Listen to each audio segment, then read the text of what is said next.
gather round. Here comes another confession for you. If you miss any, the Confessions podcast, a beautifully arranged item, will be available tomorrow lunchtime.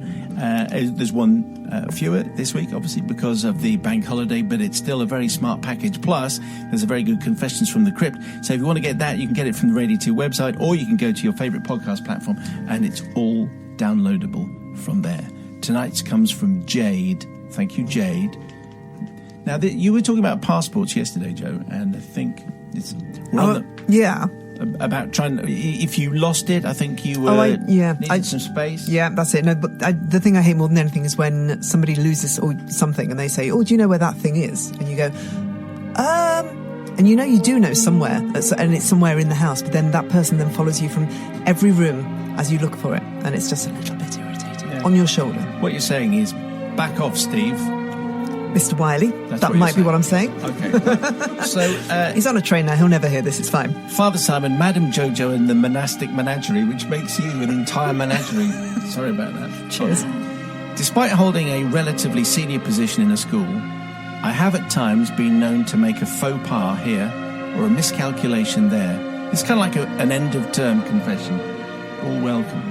So when the school's new principal was appointed, I was keen to put my reputation as a clumsy individual behind me and prove I was the diligent individual that I knew deep down, very deep down, I could be. When the opportunity arose for someone to lead the ski trip, I immediately said yes. A genius move, I thought. Not only would I get a week on the slopes, but also brownie points from the new head. The plans came together quickly, and it wasn't long before the morning of the trip had arrived. I was feeling quite pleased with myself as I watched the students get on the bus, right up until one of them said, "Hope you got your passport, miss." Of course I have. Of course I have, I scoffed, as I reached into my own bag to demonstrate that I was, indeed, ski trip organizer supreme. However, it was at this moment that my heart sank. I ripped open my bag, emptied it all out. There was nothing. My heart rate increased as vague recollections of the passport sitting on the kitchen table sprang to mind, and I realized I needed a plan. Within a minute I knew what to do. I put another colleague in charge and set the bus off on its journey to Dover, which included one stop at another school and one at the service station. After a quick calculation, I realized that the speed of the bus, coupled with the two planned stops, meant that I had just enough time to get home, pick up my passport, collect my car, and meet them at the second stop. Waving the bus off, I quickly grabbed the nearest member of staff I could find. "Forget your lessons, drive me home," I said. Unfortunately, I made the request to one of the most cautious drivers known in history. Mr. Third Gear, as we'll call him, travelled home at well below the national speed limit, and it was while we were dawdling that I realised my house keys were attached to my car keys, which were in turn on the kitchen table of my locked home. This was not going well. There was a frantic call to my boyfriend at work. "Get home!" I ordered. However, when I arrived at my house, he rang to say he was still 30 minutes away. This was a catastrophe. But then I saw it. The bathroom window on the first floor was open, and my next-door neighbour's ladder was handily leaning against his fence. With the neighbour and Mr. Third Gear firmly at the bottom of the ladder, I traversed the steps like an irate gibbon. Halfway through said window, with my skirt and derriere blowing in the breeze on the outside of my semi-detached and my forehead pouring with sweat over my bathroom sink on the inside, I realised I actually was now stuck. Of course. In desperation and with one last gigantic heave, I pulled myself through the window, landing in a heap on the floor. I rushed downstairs, quickly looked on the kitchen table, grabbed everything that there was, including some additional forms, and then made my exit. Checking my watch as Mr. Third Gear drove us to meet the bus, I realised that we were going to just about make it, and I started to relax. That good feeling lasted about an hour, right up until my phone went. "Jade," said my boyfriend, "I just got home.